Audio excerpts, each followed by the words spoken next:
In this video, I will guide you how to combine column 1 and 2 in Excel. This is pretty simple and easy. You can use the ampersand and operator as well. So you need to put the formula, put the equal signs and select the first column reference and space.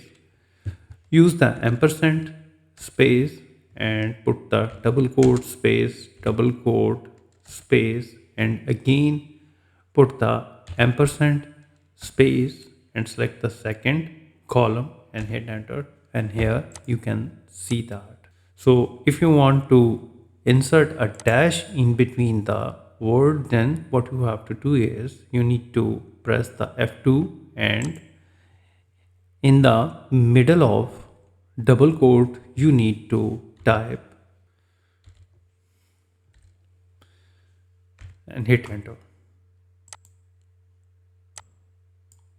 And if you want to insert a comma between the word, then click F2 and remove the dash and insert a comma and click OK.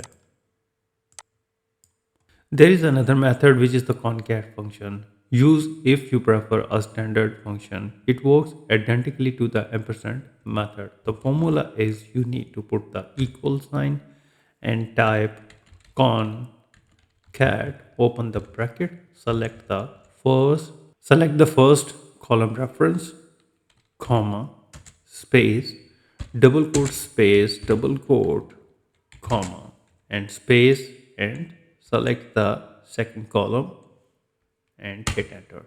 This is what you can easily use it. Formulas you can easily combine column 1 and 2 in Excel. If you think this video is helpful, please support my channel. Thanks for watching.